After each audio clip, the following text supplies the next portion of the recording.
உங்களுக்கு நான் இப்பொழுது அறிவுரை எதுவும் தருவது என்பது முடியாது. ஆனால் நான் சொல்லப் போவதை நீங்கள் அறிவுரை என்று எடுத்து கொண்டாலும் எடுத்து கொள்ளாவிட்டாலும் இன்றைக்கு நான் என் மனதில் உள்ளதை சொல்லப் போகிறேன். அடிக்கடி என் மனத்தை கஷ்டப்படுத்தும் விஷயங்களை எடுத்து சொல்லப் போகிறேன். ஏனென்றால் மிகவும் சிரமமான கொந்தளிக்கும் காலத்தில் நாம் வாழ்கின்றோம். நம் அந்தஸ்து எதுவாக இருந்தாலும், நம் தொழில் எதுவாக இருந்தாலும், நம் ஒவ்வொருவருக்கும் சில பொது பிரச்சனைகள் இருக்கின்றன. இந்த பெரிய பிரச்சனைகளை பொறுத்த வரையில் நம் கடமைகள் என்ன, நாம் செய்ய வேண்டுவது என்ன, நாம் எந்த காலத்திலும் செய்யக்கூடாதது என்ன என்று ஆழ்ந்து யோசிக்க வேண்டும். நம் நாட்டை எதிர்நோக்கியுள்ள பிரச்சனைகளை காணுகையில் நம் நாட்டு மக்கள் என்னுள் வைத்துள்ள நம்பிக்கையை காணுகையில் என் தகுதி குறைவு பற்றிய எண்ணம் எனக்கு ஏற்படுவதும் உண்டு. ஆனால் ஒன்று குறித்து எனது நம்பிக்கை அசையவே அசையாது. நம் நாட்டு மக்கள் மிகவும் திறமை வாய்ந்தவர்கள். தனிப்பட்ட முறையில் எனக்கு முழு திறமை இல்லை எனினும் அதை பற்றி நான் கவலைப்பட வேண்டியதில்லை. என் பணியிலும் என் கடமையிலும் என் முழு வலிமையையும் ஆற்றலையும் பயன்படுத்துவது முக்கியம். என் பெரிய பெரிய கனவுகள் சிதறுண்டு போகும்போது கொஞ்சம் வருத்தம் ஏற்பட்டாலும் சற்றும் அயராது உழைக்கிறேன். செய்வதற்கு எவ்வளவோ பெரிய வேலைகள் இருந்தாலும் சின்ன சின்ன பூசல்கள் நம் கவனத்தை திருப்புகின்றன. பாரதத்தின் பயணத்தில் அடுத்த கட்டம் வரை அதை தங்கள் திடமான தோள்களில் தாங்கி சென்றாக வேண்டிய இளந்தலைமுறையினர் எனக்கு விளங்கவே விளங்காத முறையில் நடந்து கொள்ளும் பொழுது எனக்கு ஒரே ஆச்சரியமாய் இருக்கின்றது. அவர்களிடம் இருந்து கடுமையான உழைப்பை நாடு எதிர்பார்க்கையில், நிர்மாண பணிக்கு அவர்களை கூவி அழைக்கையில் அவர்கள் வேறு எந்த வழியிலோ சிந்திக்கிறார்கள்.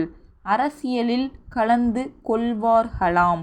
எனக்கு புரியாத மொழி பேசுகிறார்கள். நான் தான் இந்த இளந்தலைமுறையில் இருந்து விலகி விட்டேனா? நான் சரியா, அவர்கள் சரியா என்றெல்லாம் நான் வியப்பு அடைகிறேன். யார் சரியோ தெரியவில்லை. நான் நினைப்பது தப்பாகவே இருக்கலாம். எப்படியானாலும் என் மனத்தில் படுகிறபடிதான் நான் வேலை செய்ய முடியும். இது கடுமையான உழைப்பு தேவைப்படும் நேரம். நாட்டில் அமைதி இருக்க வேண்டிய நேரம். நம் நாட்டிற்கு இருக்கக்கூடிய ஆற்றலை எல்லாம் நம் நாட்டின் பெரு முயற்சியில் ஒருமித்து ஈடுபடுத்த வேண்டிய தருணம். எனினும் என்னை சுற்றி பார்க்கையில் வெறும் வெட்டி பேச்சுத்தான் அதிகமாக இருப்பதை காண்கிறேன். பரபரப்பாக காரியங்களை செய்து முடிக்கும் மனப்பான்மையை காண முடியவில்லை. இதுவே எனக்கு மிகுந்த வருத்தம் அளிக்கிறது. எனக்கு இன்னும் கொஞ்சம் வருஷம் தான் பாக்கி இருக்கின்றது. எனக்குள்ள ஒரே ஆசை கடைசி நாள் வரை கஷ்டப்பட்டு உழைத்து கொண்டே இருக்க வேண்டும் என்பது தான். கடின உழைப்பால் எவரும் இறந்தது கிடையாது. சிரிக்கவும் அளவும் நேரம் இருப்பது போல இன்று நாம் எல்லோரும் கடுமையாக உழைக்க வேண்டிய காலகட்டத்தில் இருக்கிறோம். தஞ்சாவூர் மாவட்டம் கோவூர் ஊராட்சி மன்ற தலைவரிடம் இருந்து தஞ்சாவூர் மாவட்ட ஆட்சி தலைவர் அவர்களுக்கு. மதிப்பிற்குரிய ஐயா, சென்ற வாரத்தில் தஞ்சை மாவட்டம் ஒரத்தநாடு பகுதியில் தன்னிச்சையாக வளர்ந்து வரும் விஷ பூண்டுகளை அகற்ற எல்லா கல்லூரி, உயர்நிலை பள்ளி மாணவ மாணவியர்கள், சமூக ஸ்தாபனங்களின் தொண்டர்கள் ஆகியவர்களின் உதவியை கொண்டு தாங்கள் நிகழ்த்திய நற்பணி முகாம் பற்றி மாவட்ட மக்கள் மிகவும் மகிழ்ச்சி அடைந்திருக்கிறார்கள். கோவூர் என்னும் எங்கள் ஊர் காவிரி, கொள்ளிடம் ஆகிய 2 பெரு நதிகளுக்கும் இடையே திருவையாறு கும்பகோணம் பேருந்து வழித்தடத்தில் திருவையாற்றில் இருந்து 10 மைல் தொலைவில் உள்ளது. இந்த பகுதியிலும் விஷப்பூண்டு செடிகள் ஆங்காங்கே வளர்ந்துள்ளன.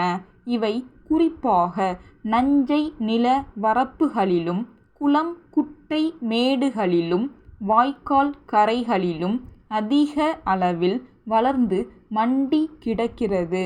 அச்செடிகள் பற்றிய விவரங்களை எல்லா கிராம மக்களுக்கும் நேரில் எடுத்து சொல்லி எச்சரிக்கை விடுத்தால்தான் நலமாக இருக்கும். அதற்கான செலவை நாங்கள் முழுக்க ஏற்கின்றோம். உடனடியாக தக்க நடவடிக்கை எடுத்துக்கொள்ள வேண்டுகிறோம். தங்கள் உண்மையுள்ள